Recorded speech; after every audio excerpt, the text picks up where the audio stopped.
are the tops of mountains, are islands. Okay. Which is why everything is so steep.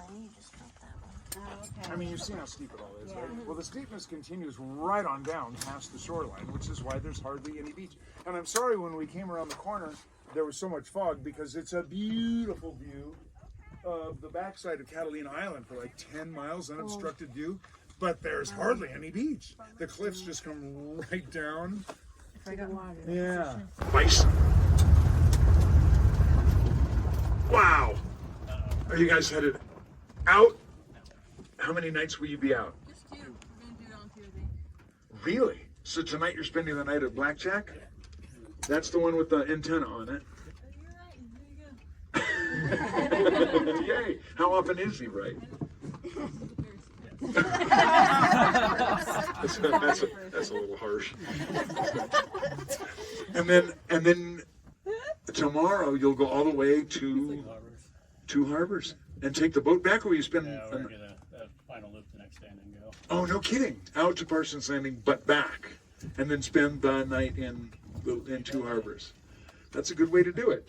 Yeah. Yeah, there's a group of guys behind you. Maybe you saw them. We're talking to them earlier. Yeah, they're gonna be out here a bunch of nights. You passed them up. Are they? But That's what they said. They said they're gonna be out here like 4. What'd they say? Till 4 or 5 Wednesday. till Wednesday. They Okay, said. gotcha. Yeah. And then we're meeting at the same campground tonight, and then Yeah, but good. And then we told them there's these poor 2 girls, so they tell them they walked out of Avalon to the east and then climbed up, and we passed them getting started on our ridgetop tour.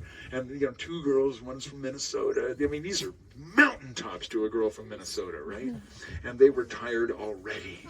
And what did they do? They added like 6 or 8 extra miles.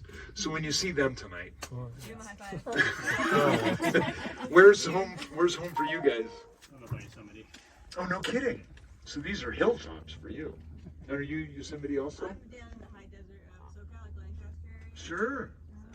Yeah. And so you're like Fresno or, and what'd you call it? Mirsanor. Or near Sonora. Gotcha, I can't hear that well. Okay, well you guys have a blast. Have a good one. Thank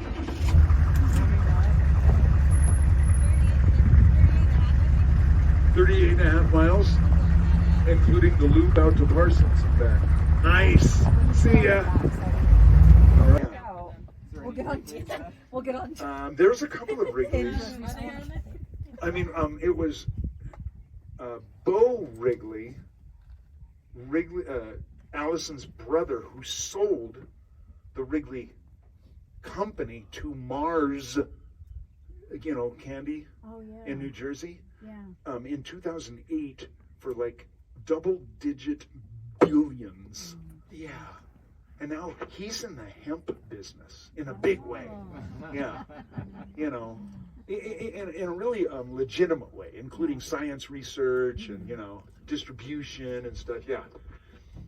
we'll be seeing him on a film on Catalina. Maybe so. I don't, that's his thing. And then Allison and Jeff's thing is this and the winery. And they built a wedding chapel out there and an outbuilding for that, and they're going to have banquets. And they built themselves a new residence, which is super cool. So anyway, come back next year for wine tasting tours, and I'll be your designated driver. Yeah, and then you go up over the top into the next canyon, which is the Isthmus, and there's a campground there. And you can get, two harbors. You can get a boat back from there, which would be these guys. Seaplane Airport. It was Glenn Martin, Lockheed Martin. In 1912, he built a jalopy of a seaplane over there in Balboa, Newport Beach, flew it over here. 1912, you guys, it was a prototype. It's amazing he made it. Anyway, that started a couple of decades of seaplane service, passenger service, and this is where the airport was. It was, they'd land the airplanes on the water. And there's lots of old photos you can see. They taxi them up this ramp. There was a hangar building, and they'd spin them around on this turntable and base them back out to sea. It was the world's smallest airport with the world's longest runway, the Pacific Ocean. Well, I wish we could see, because right about at our 2 o'clock, there's a double peak over there that is Saddleback Mountain in Irvine. And right here at our 12 o'clock is where the Palos Verdes Peninsula is. So, Malibu is all up that way. It's North County, San Diego's down that way. But we just saw all the fog on the west side of our island. So I guess they're experiencing the same kind of fog there along the coast. That's kind of the thing, is we're on the east side of a landmass, so we don't get the same weather that they get over there on the west side of a landmass. They're sitting in fog and we're sitting in sunshine. Anyway, the ground, this is the old watering hole. If there weren't a drought, there might be a trickle of water coming down here from the right. But drought is the new normal. You can see they jammed a pipe in there. And the horses, you know, it would have taken over an hour to get up here from Avalon, you know. So you guys would hop out and the horses would get water and continue on up. And remember I said